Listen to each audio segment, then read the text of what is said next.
De concurrentiewetloop die veroorzaakt heel veel van de milieucrisis die we op het ogenblik kennen. En dat besef heeft mij doen nadenken over de band tussen ecologie en anticapitalisme. De groenen daarentegen beschrijven symptomen van de crisis, maar gingen nooit naar de wortels van het kwaad toe. En op een bepaald moment in een debat heeft Ernest een mooie vergelijking gemaakt. De groenen beschrijven ons een wereld in crisis, milieucrisis, die je kan vergelijken met een dodelijke kanker bij een mens. En in plaats van die kanker werkelijk te bestrijden, schrijven zij voor de milieucrisis een eenvoudig aspirintje voor.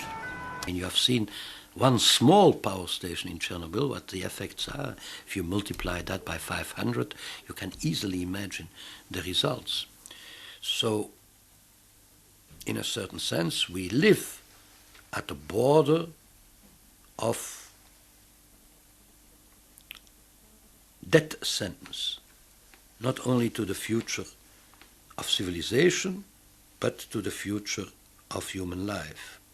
But that makes the struggle for socialism all the more meaningful and all the more urgent. The only way in which you can prevent such a catastrophe is for the mass of the producers on a worldwide scale to become the masters of their factories and of the goods which they produce.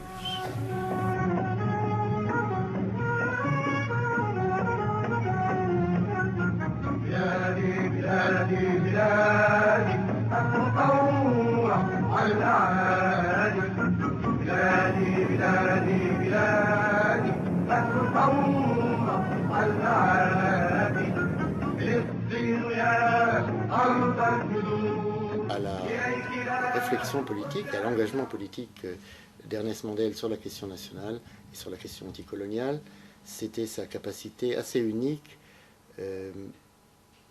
d'articuler le niveau de la révolution mondiale, de la lutte de classe, d'un cadre général et d'analyse et d'action qui aille bien au-delà de la question nationale, tout en comprenant non seulement la réalité, mais l'importance et la centralité dans la mobilisation populaire du sentiment national et du sentiment anticolonial, d'où la nécessité de s'y impliquer pleinement. Trop souvent, dans la gauche, y compris la gauche radicale, c'est l'un ou l'autre. Soit on se positionne sur une position de classe et on dit tout le reste, que ce soit les combats nationaux, mais aussi les combats féministes ou les combats écologistes, les combats sur des problèmes culturels ou ethniques, sont des déviations, nous éloignent de notre objectif, soit le contraire, en disant les masses se mobilisent sur ces sujets, la question de la lutte de classe et la question du socialisme nous intéressera beaucoup plus tard. Le soutien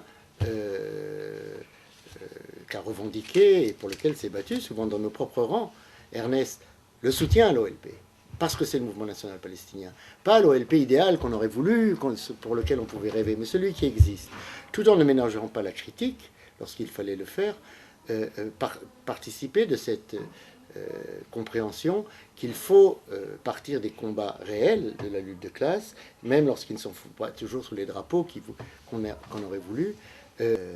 Dans les années 70, les livres d'Ernest Mandel, et en particulier le traité d'économie marxiste, ont été un élément essentiel de la formation de toute la nouvelle gauche révolutionnaire, qu'elle soit trotskiste ou qu'elle ne soit pas, dans des pays comme le Liban, par exemple. En Palestine, nous avons traduit des chapitres entiers du traité d'économie marxiste.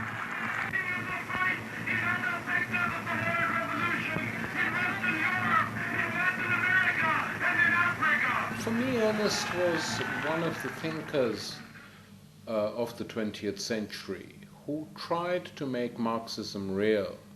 And he was at his peak and at his most effective when you had mass movements.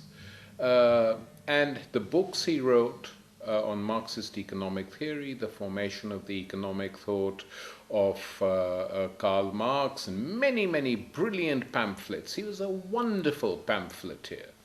La direction sioniste connaissait les écrits d'Ernest Mandel depuis les années 60-70 Et un des dirigeants sandinistes, Henry Ruiz, le commandant Henry Ruiz, s'était formé dans la guérilla avec le traité d'économie marxiste. Et dans un livre célèbre des sandinistes qui s'appelle La montagne n'est pas une vaste plaine, on raconte que le commandant Henry Ruiz, dans la guérilla, ne se séparait jamais du livre d'Ernest Mandel qu'il transportait dans son sac à dos. Or, il faut savoir qu'un guérillero, dans son sac à dos, il ne prend que le strict essentiel pour sa survie.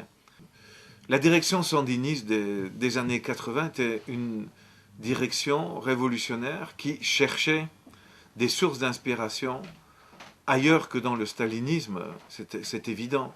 Et Ernest Mandel représentait un de ces courants d'inspiration extrêmement importants pour les sandinistes. À partir de 86-87, ils ont commencé à appliquer une politique, je dirais, monétariste. Ils n'ont pas approfondi la réforme agraire comme ils auraient dû le faire, et d'où une partie de la paysannerie est passée du côté de la contra. Et puis il y a eu toute la corruption quand même qui a touché les sandinistes, et là c'était tout à fait l'opposé de l'orientation de quelqu'un comme Ernest Mandel, qui était extrêmement déçu par cette évolution. Quando estava vendo o processo de formação do PT, uma grande parte da esquerda brasileira, especialmente da esquerda, no caso que interessa mais, da esquerda revolucionária, via o PT com desconfiança. Trotskismo em geral, mas em particular a democracia socialista, nós fomos pioneiros em dizer que não, que o PT podia sim ser construído como um partido verdadeiro, um partido de independência de classe, como a gente chamava, poderia ir consolidando a sua condição de partido socialista. E essa visão que nós tínhamos, que me parece que era completamente correta, estava muito referenciada em discussões antigas da Quarta Internacional, a partir, aliás, do próprio Trotsky, quando discutia sobre a formação de um partido operário independente nos Estados Unidos, com base no movimento sindical, etc. Eu até diria assim que o Mandel estava plenamente de acordo com essa linha, de construir o PT e tal, mas eu acho que ele nunca foi tão entusiasmado com ela como outros companheiros. Porque, na verdade, a preocupação maior dele era com a construção da nossa própria corrente. Além do mais, ele estava convencido, achava que havia muitos sinais de que o Lula estava fazendo acordos com o capital financeiro international. Il y a eu un débat important dans une réunion de la direction de la 4e internationale en 1992, parce qu'Ernest Mandel a dit à cette réunion de direction internationale, il vaudrait mieux que le PT ne gagne pas les élections, il vaudrait mieux que Lula ne soit pas élu président, parce qu'avec l'orientation de Lula, ça va amener à une catastrophe. Il a dit ça en 1992. Lula a été élu 10 ans plus tard, en 2002, et effectivement, ça aboutit à une tragédie politique, et nous sommes en train de la vivre, cette tragédie politique. And that guy used to think globally, you know, and he had a computer brain, and little bits of the world were locked in different bits of his head. And you know, you could press a button by asking him a question, and he could give you a long talk on the history of Sri Lanka or Brazil or Japan or the big rivalries between the 3 different groups in Japan. He was, knew all that. Ele era extremamente convencido das próprias ideias e muito teimoso, insistia muito nos pontos de vista. I remember he was very angry when I told him I was leaving the Fourth International, and he said, "Why are you leaving it?" And I said, "Because I'm tired of these endless factional struggles." And the decision, I told him, which I felt was completely wrong, was a decision masterminded by the American SWP and accepted by the Europeans, which was to send all our white-collar workers into factories. In other words, it was one of the most destructive decisions made. And the fact that Ernest, who knew the importance of politics as versus sociology, went along with